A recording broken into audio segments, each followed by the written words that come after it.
Hello guys, कैसे हैं आप लोग। मैं युवराज आप सभी का इस नए वीडियो में स्वागत करता हूं।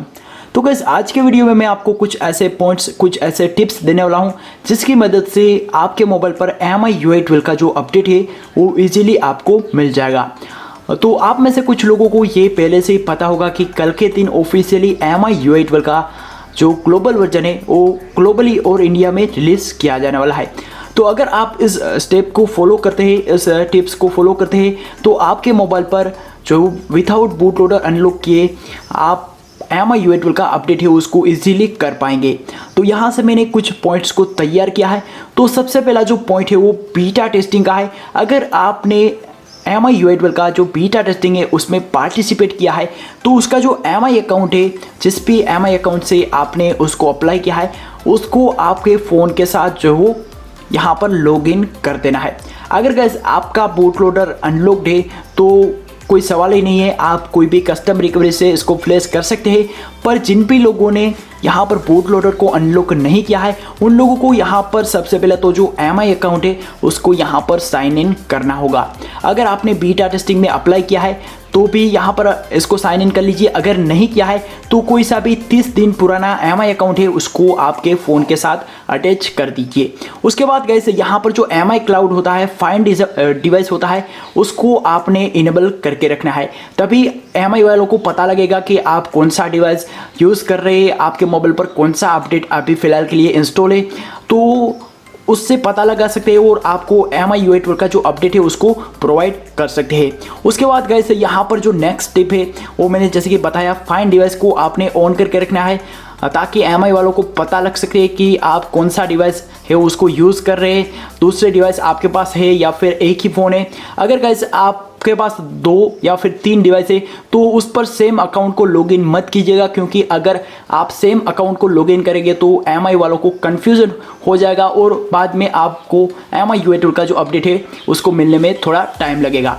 तो मैं आपको सजेस्ट करूंगा कि अगर आपके पास 2 या फिर 3 फ़ोन है तो उन सभी में अलग अलग जो MI अकाउंट है उसको लॉगिन कीजिएगा, तो आपके लिए फ़ायदेमंद हो सकता है। उसके बाद यहाँ पर जो नेक्स्ट टिप है वो ये है कि अगर आपने अपने डिवाइस पर लेटेस्ट अपडेट को इंस्टॉल नहीं किया है या फिर आप कोई भी पुराना वर्जन को रन कर रहे हैं अपने डिवाइस पर, तो जो भी लास्ट का बीटा वर्जन या फिर स्टेबल वर्जन है उसको इंस्टॉल कर लीजिए।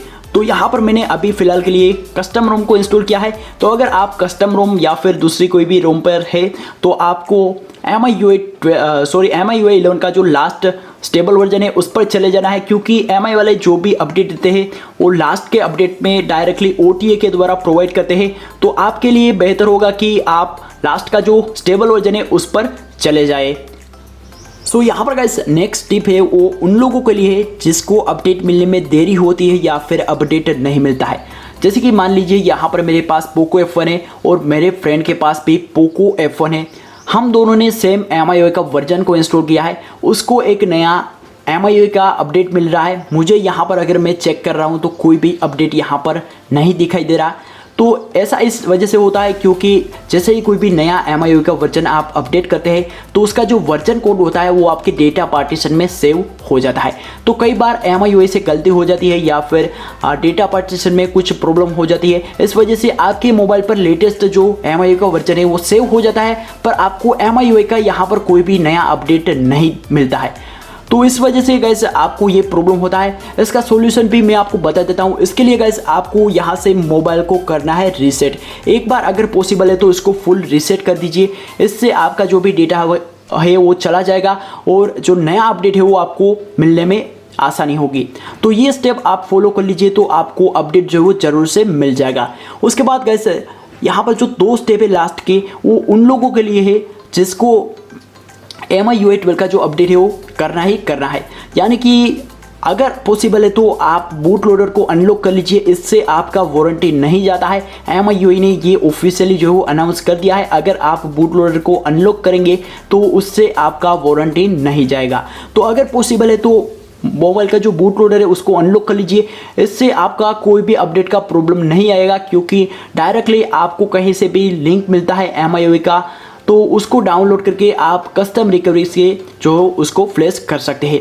अगर गाइस आपने पहले से ही MI UI का जो बूट लोडर है उसको अनलॉक किया हुआ है तो उस पर गाइस आप ऑरेंज फॉक्स रिकवरी का यूज़ कीजिएगा, क्योंकि उसमें OTA सपोर्ट आता है।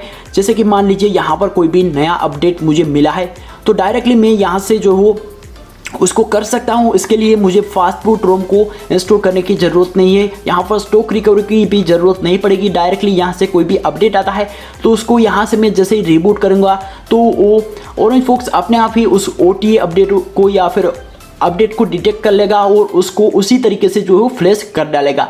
तो यही कुछ टिप्स है जो अगर आप फॉलो करेंगे तो आपको MI UI 12 का जो अपडेट है वो इजीली मिल जाएगा। यहाँ पर गाइस मैं आपको एक नोट देना चाहता हूँ, अगर आपके मोबाइल पर यहाँ पर MI UI 12 का अपडेट आ चुका है तो उसको आप डाउनलोड करके रख दीजिए, क्योंकि अगर आपने डाउनलोड नहीं किया है और सोचते हैं कि कल या फिर परसों उसको डाउनलोड कर डालेंगे तो ऐसा बिल्कुल ही नहीं होता। क्योंकि अगर आप 4 से 5 घंटे उसको अपडेट नहीं करेंगे तो ये जो आपका अपडेट होता है वो दूसरे टेस्टर के पास चला जाता है, तो आपका मोबाइल का जो अपडेट है वो चला जाएगा। तो आप उसको डाउनलोड करके रख दीजिए, फिर आप उसको कल अपडेट कर सकते हैं, परसों अपडेट कर सकते हैं, उससे कोई भी प्रॉब्लम नहीं है। यहाँ से अगर आपको कोई भी नया अपडेट मिल जाता है तो उसको एक बार डाउनलोड स्टार्ट कर दीजिए, इससे आपका अपडेट जो है नहीं जाएगा। तो यही कुछ टिप्स है, अगर आप इसको फॉलो करेंगे तो आपको MI UI 12 का जो अपडेट है वो इजीली मिल जाएगा। अगर गाइस आपके कोई भी सवाल है इस वीडियो के रिगार्डिंग या फिर MI UI 12 के रिगार्डिंग तो आप मुझे कमेंट सेक्शन में बता सकते हैं, तो वहाँ पर मैं आपके सारे सवालों के जवाब दे दूंगा। तो गाइस वीडियो अच्छा लगा है तो वीडियो को लाइक कीजिएगा, कमेंट कीजिएगा, शेयर कीजिएगा। साथ ही साथ गाइस ऐसे और भी नए MI UI 12 वीडियोज़ के लिए आप हमारे चैनल को सब्सक्राइब भी कर सकते हैं।